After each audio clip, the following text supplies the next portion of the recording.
사무엘상 23장 1절부터 5절 말씀을 우리가 읽고 제목을 묻고 또 묻는 신앙, 이렇게 제목을 붙여봅니다. 오늘 우리가 읽은 이 본문의 배경은 어떤 내용이냐면 다윗이 사울의 추격을 피해서 도피하는 생활을 하고 있는 중에 있었던 사건 하나를 본문에서 기록해 주고 있습니다. 앞에 어떤 이야기들이 있었는가 하는 것들을 여러분 받은 그 교환에 제가 간략하게 요약을 했습니다. 다윗은 사울에게 있어서는 대단히 중요한 인물로 참 여겨졌던 사람이었어요.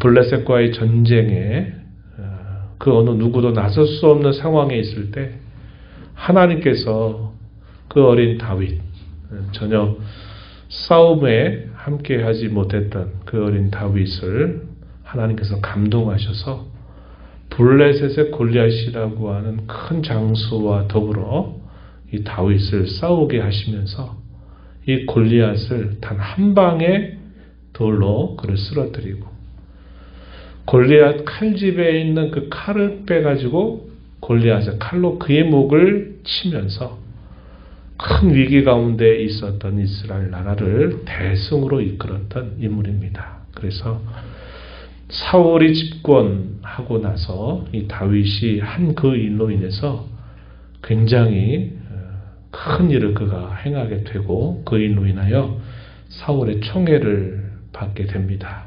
그리고 사울이 귀신이 들려 있을 때에도 또 악기를 잘 연주하는 다윗을 통해서 또 그의 마음이 평온함을 얻기도 합니다. 그래서 이 다윗은 사울의 사위가 될 만큼 참 중요한 인물이었는데 어느 순간부터 이 다윗을 경계하더니 나중에는 다윗을 원수처럼 여기게 됩니다.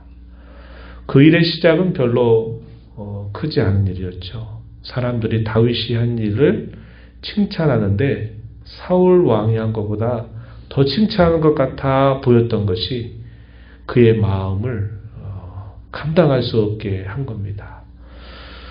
자기가 한 일은 천천히고 다윗이 한 일은 만만이다 라는 여인들의 노랫소리를 듣고서 그때부터 이 사울이 삐딱한 길을 계속 걸어갑니다. 다윗을 시기하더니 나중에는 이 다윗을 죽여야 할 원수처럼 여기게 됩니다. 그리고 사울의 아들이었던 요나단은 다윗과 더불어 친구 관계를 맺는데 이 친구 관계가 얼마나 신앙 안에 돈독한 관계를 맺는지 몰라요. 또 그것이 또 사울이 볼 때는 못마땅한 일이 됩니다. 그래서 결국 이 다윗은 사울의 이 미움을 받고 또 사울의 원수처럼 여겨져서 다윗이 이 사울을 떠나서 먼 도피의 길을 떠나게 되는 모습이죠. 그가 본격적으로 도피 생활을 하면서 가장 먼저 찾아갔던 곳이 어디냐면 당시에 제사장이 있었던 제사장이었던 아히멜렉이 있었던 노비라고 하는 곳으로 이 다윗이 피신을 합니다. 그래서 그곳에서 칼을 하나 얻고 먹을 음식을 공급받아서 이곳에서 떠나가게 됩니다.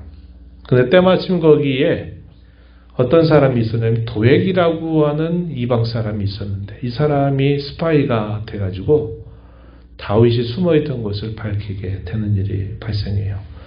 다윗은 이 놉을 떠나가지고 어디로 가냐면 모압의 미스베로 갑니다. 자신의 부모님들을 이곳에 좀 피신시키기 위함으로 이곳에 찾아가게 돼서 부모님을 이곳에 맡기고 난 다음에 그가 어디로 가냐면 블레셋을 찾아갑니다. 블레셋에 찾아가서 미친 사람처럼 광인처럼 행동을 하게 되기도 합니다. 그가 얼마나 몸부림쳤는가 하는 것을 보여주는 일이에요. 미친 사람처럼 해서 저 사람 지금 제정신이 아니야. 왜냐하면 이 블레셋 사람들이 볼 때 다윗은 어떤 인물이었습니까? 골리앗을 때려잡은 그런 사람입니다. 그래서 이 블레셋에 있어서는 아주 원수 중에 원수죠.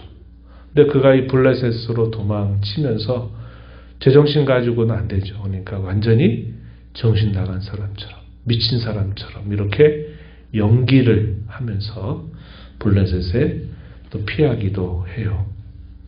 그런데 하나님께서 선지자 갓을 통해서 다윗이 거기 있지 않고 유대 땅으로 다시 돌아가라는 말씀을 해주세요. 그래서 다윗이 다시 유대 땅에 들어오는데 곳곳에 요새를 찾아다녀요. 우리가 많이 들어본 아둘람 요새를 찾아갑니다. 근데 이 아둘람 요새에 다윗이 있다고 하는 소문이 들리면서 이 다윗과 생사고락을 함께 하겠다고 한 사람들이 막 모여들었어요. 막 모여들어가지고 그 사람들의 숫자, 장정만에서 무려 400명이 모여듭니다. 장정이 400명이다 이렇게 말할 땐 여러분들이 한 곱하기 4를 하시면 돼요. 거기에. 왜냐하면 처자가 있을 거 아니겠어요. 그죠? 그러니까 상당히 많은 사람들이 지금 다윗이 도망치고 있는 곳에 찾아와서 우리도 당신과 함께 하겠다라고 한 겁니다. 22장 2절 말씀 한번 우리 잠깐 찾아볼까요? 22장 2절 한번 거기 보세요. 먼저 1절에 보면은 다윗이 그곳을 떠나 어디냐면 이 블레셋에 피신했던 곳을 떠나가지고 아둘람 굴로 도망했다. 그리고 2절 가서 한번 우리 읽어볼까요? 환난당한 모든 자와 빚진 모든 자와 마음이 원통한 자가 다 그에게로 모였고 그는 그들의 우두머리가 되었는데 그와 함께한 자가 400명가량이었더라. 이 사람들을 뭐라고 부르냐면 다윗의 사람들이다 이렇게 불러요. 이 말은 다윗이 요구했던 것도 아니고 그는 자기 자신이 결국은 계속 피신해야만 되는 그런 상황 속에 있는데 이 다윗과 생사고락을 함께 하겠다고 당신께 속한 사람이 되겠다 해가지고 다윗을 찾아온 사람들이다 하는 겁니다. 다양한 요인들이 있었죠. 2절에 읽은 것처럼 환난을 당한 모든 자들이 다윗에게 찾아왔어요. 또 빚진 모든 사람이 또 다윗을 찾아왔다고 말합니다. 마음이 원통하고 분한 사람들이 또 다윗에게로 찾아왔어요. 우리가 그냥 생각할 때 그래서 참 400명이나 얻었으니까 얼마나 좋겠냐 이런 생각을 해볼 수 있는데 다르게 한번 생각해 보세요. 이 사람들이 다윗을 찾아온 데는 분명한 원인이 있고 목적이 있어요.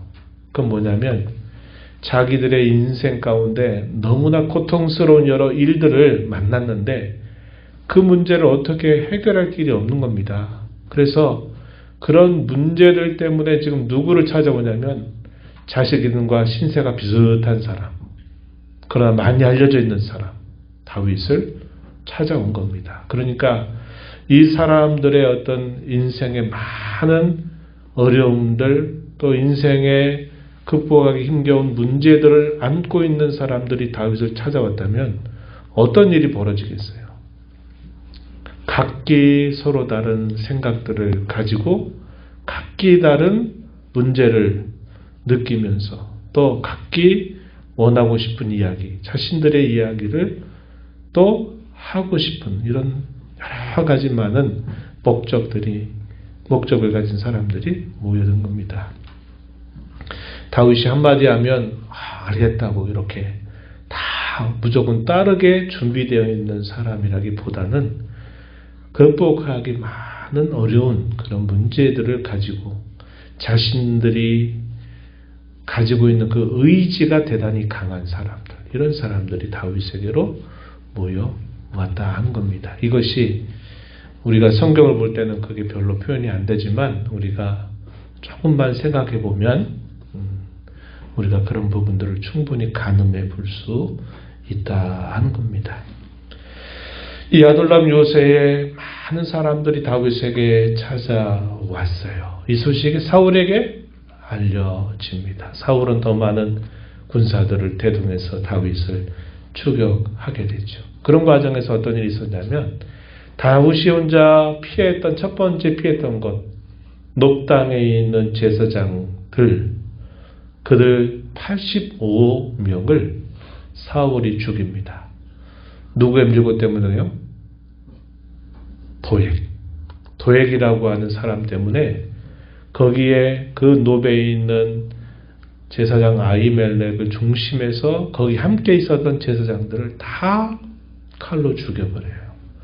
그들만 죽이지 않고 그들의 처자와 심지어는 그들이 가지고 있는 가축들까지 다 도륙해버리는 잔인한 일을 사울이 행하게 된 겁니다. 얼마나 이게 잔인한 일이겠어요. 다윗 이것 때문에 얼마나 그의 마음에 깊은 고통을 느끼는지 몰라요. 다윗은 어떤 마음이 들겠습니까? 자기 하나 때문에 이 많은 사람들이, 이 많은 의인들이 죽음을 당했다 하는 것에 대한 깊은 그 죄책감 내지는 그런 고통, 그런 것들을 다윗은 끌어안을 수밖에 없는 일이 된 것입니다. 그런데 어느 날 다윗에게 하나의 소식이 들려와요. 그 소식은 뭐냐면 지금 블레셋 사람들이 그일라라고 하는 그 성읍을 침공해서 거기 있는 것들을 다 빼앗아가고 지금 큰 위기 가운데 있다라는 소식이 다윗에게 들려집니다. 다윗이 어떻게 했을까요? 오늘 우리가 읽은 본문의 이야기가 바로 그 이야기입니다. 다윗은 여호와 하나님 앞에 물어요. 하나님, 우리가 그 위기에 처해져 있는 그일라 사람들을 우리가 도와서 이 블레셋과 싸워야 될까요? 라고 하나님께 먼저 묻는 겁니다. 여호와 하나님이 다윗의 기도를 들으시고 응답해 주셨어요. 그 응답의 내용 2절 보니까 가서 블레셋 사람을 치고 그일라를 구원하라 하는 응답을 하나님이 내려주셨어요. 다윗 옆에 있는 사람들, 이 다윗의 사람들은 이러한 다윗의 이야기를 듣고서는 말도 안 되는 소리 하지 마십시오. 이게 무슨 말씀입니까? 극구 반대하는 태도를 보여요. 그들의 말은 충분히 일리가 있는 말이죠. 그들의 말은 어떤 말이겠어요? 우리가 지금 이 유다에 이렇게 피신해 있는 것도 이렇게 두려운데 사울이 계속 그 군대들을 데리고 와서 우리를 언제 칠 줄 모르는 우리가 지금 다급하고 대단히 두려운 이런 상황에 처해져 있는데 하물며 지금 블레셋 나라가 그일라를 쳤다고 그일라를 구하려고 지금 가자고 하는 말입니까? 이게 도대체 말이나 되는 법한 이야기입니까? 이러한 반응을 다윗의 사람들이 갖게 된 거죠. 여기에는 다른 이견이 있을 수 없었어요. 왜냐? 아까 얘기했지만 환난당한 자, 빚진 자, 원통한 자 할 것 없이 여기에는 다 똑같아요. 왜? 우리도 지금 언제 붙잡혀서 죽게 될지 모르는 이런 상황에 있는데 지금 우리도 신변이 안전을 우리가 기대할 수 없는데 지금 그일라 사람들이 블레셋 침공받아서 다 쳐가고 있고 위기 닥친 그곳을 우리가 가서 친다는 게 이게 말이나 되겠습니까? 말도 안 되는 소리 마십시오. 이런 반응을 보인 겁니다. 여기에 다 그들이 한 마음이 되어서 다윗의 이런 말을 반대하는 거예요. 다윗이 그렇게 하니까 또 어떻게 합니까? 4절 말씀에서 다윗이 그 말을 듣고서 다시 한번 또 여호와 하나님 앞에 물어요. 하나님 어떻게 됩니까? 하나님 그곳에 가서 이 블레셋과 더불어 우리가 싸워야 됩니까? 또다시 물었어요. 그랬더니 하나님께서 또 즉각적으로 응답해 주십니다. 그 응답의 내용 4절 표현되어 있어요. 4절 뭐라고 표현되어 있는가 한번 보세요. 같은 내용인데 이렇게 표현되어 있습니다. 4절에 일어나 그일라로 내려가라. 내가 블레셋 사람들을 내 손에 넘기리라. 하나님께서 이렇게 말씀하십니다. 첫 번째 응답하셨던 내용에 대하여 또다시 하나님이 확증하시는 말씀으로 응답해 주신 겁니다. 다윗이 이 사람들을 설득했어요. 쉽지 않았을 겁니다. 쉽지 않았을 거예요. 그러나 결국 이 모두가 반대하는 그들의 반대를 설득해가지고 자신들이 피난 중에 있는데 이 그일라라고 하는 곳에 찾아가서 블레셋과 싸운 겁니다. 이 싸움이 단순히 싸움이 아니겠죠? 우리는 결과를 알고 있기 때문에 승리했다 이렇게 하지만 그들은 목숨 걸고 싸우는 거예요. 그들의 칼을 맞으면 내가 죽어야 합니다. 목숨을 걸고 그 블레셋 군사들과 더불어 싸웠는데 놀랍게도 하나님이 말씀하신 것처럼 그들 너의 손에 붙이리라 하셨던 말씀처럼 아주 큰 승리를 거두게 해주셨어요. 그래서 위기에 처해져 있었던 이 그일라 주민들을 건져내고 구원하는 일을 결국은 감당하게 되었다 하는 겁니다. 오늘 본문의 이야기는 바로 그러한 이야기예요. 우리가 오늘 이 이야기를 통해서 생각할 것들이 여러 가지가 있는데 한번 그 이하에 주어지는 이야기를 한번 좀 보세요. 다윗의 도피 생활 한번 생각해 보자는 겁니다. 제가 여러분들에게 말씀을 드렸던 것처럼 피신 과정에서 겪는 몸부림, 제가 왜 몸부림이라고 표현했느냐, 이 멀쩡한 사람이 어디 가서 블레셋 나라에 가서 미친 사람처럼 연기했다는 거예요. 왜? 블레셋이 봤을 때는 원수 중에 원수거든요. 자기 나라를 치고 자기 나라 가장 자랑했던 가장 강력한 적장을 단숨에 죽이면서 큰 해를 입혔던 사람이었거든요. 근데 그 사람을 받아들인다는 게 용납이 안 되니까 다윗이 미친 사람 연기하면서 몸부림쳤던 그 모습이 있었어요. 또 온갖 시련과 아픔과 고통을 당하죠. 자기가 잘못한 일이 없는데 무고하게 사울의 미움을 받아서 계속 도망을 쳐야만 되는 상황이죠. 아픔과 고통이라고 했어요.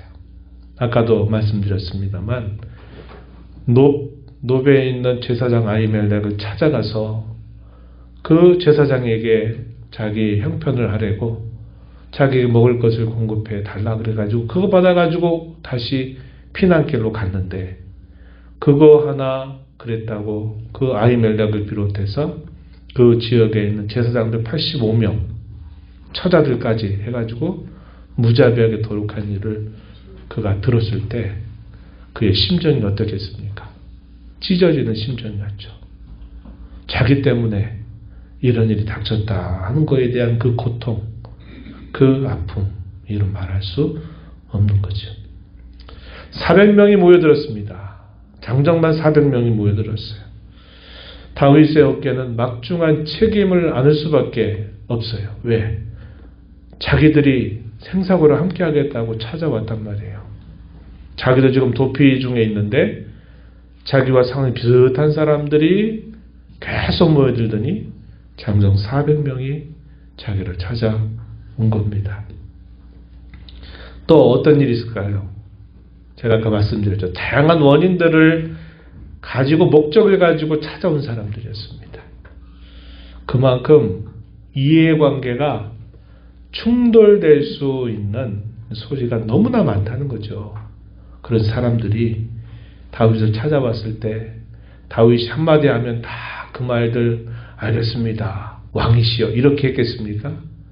아니죠. 다윗을 존중히 여기고 함께 하겠다는 마음은 있지만 자기들의 그 인생에 넘어서기 어려운 고통과 그 많은 문제들을 품고 찾아온 사람들이기 때문에 이런 사람들을 다루는 게 결코 쉬운 일일 수 없었던 거죠. 그래서 많은 갈등도 충돌될 수 있는 일들이 분명히 있었을 것이고 그러한 충돌이 바로 이 그일라를 찾아가야 되느냐 말아야 되느냐 하는 문제에 있어서 또 큰 충돌을 서로 경험하게 되는 일이 있었다 하는 겁니다. 이거 어떻게 하겠어요? 여러분이라면 어떻게 하시겠습니까? 네? 다윗의 도피 생활이 이런 여러 가지 면에서 도무지 감당할 수 없는 그런 여러 가지가 함께 얽히고 설켜 있다라는 것을 우리가 함께 짚어봐야 된다 하는 거예요. 다윗의 처신은 어땠을까요? 우리가 읽었던 것처럼 자기가 도피 중에 있지만 자기에게 주어지는 여러 상황들을 유심히 살펴봐요. 아니 자기가 지금 도피 중에 있어가지고 또 다른 요새지를 찾아서 옮겨가야만 될 상황인데 지금 그 일나가 블레셋 나라에서 침공받아서 큰 위기에 있다라는 소식을 들었을 때 다윗이 굳이 그거에 마음 쓸 일이 뭐가 있겠습니까? 자기 자신도 지금 신변이 보호받지 못하는 상황에 있는데 어떻게 그런 생각하겠어요? 그런데 다윗의 그 마음을 우리가 좀 짚어보면 그러한 소식을 들었을 때 다윗의 마음이 그건 지금 내가 신경 쓸 수 있는 일이 아니야. 나는 할 수 없어 라고 생각할 만도 한데 다윗이 먼저 하나님께 먼저 묻잖아요. 하나님 어떻게 됩니까? 우리 민족에 속해 있는 지금 이들이 큰 위기를 만났는데 하나님 이들을 가서 도와야 됩니까? 라고 먼저 하나님께 묻는 거죠. 자신의 처지보다도 하나님의 뜻이 여기에 있지 않을까 하는 생각을 가지고 하나님께 기도한 겁니다. 물은 거죠. 그랬더니 아니나 다를까 하나님이 그래 올라가라. 가서 그들과 블레셋과 싸우고 이들을 건져내라. 도와줘라 하는 그런 응답이 떨어지게 된 겁니다. 이런 과정은 다윗이 훗날에 그가 왕이 될 때 그가 훌륭한 왕이 될 수 있는 그런 밑거름이 되는 중요한 훈련들이 돼요. 근데 어떻게 해서 이렇게 되느냐? 이러한 많은 복잡한 문제들을 극복했기 때문에 그렇게 되는 거예요. 만약에 극복하지 못했다면 어떻게 됐을까요?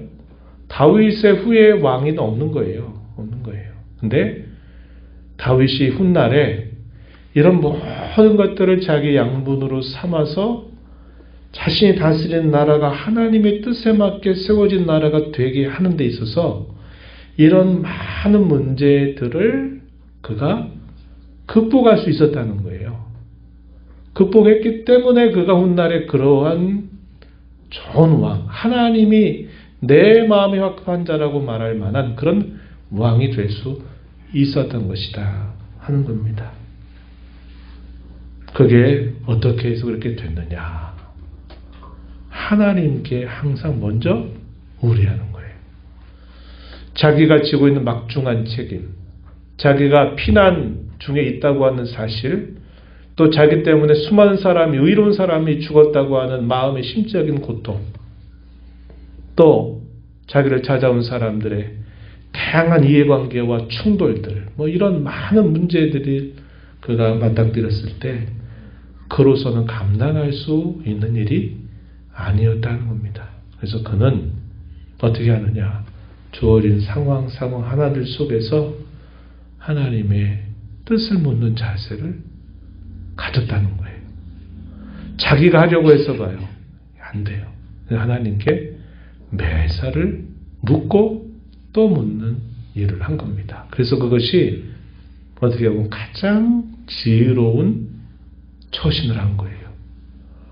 사람의 올무에 빠지지도 않고 또 이런저런 복잡한 문제들에 걸려 넘어질 수 있는 그런 길로부터도 그가 헤매지 않을 수 있었던 건 뭐냐면 그가 모든 문제를 하나님께 묻고 하나님을 철저하게 의지하는 데서 이러한 모습이 나왔다는 겁니다.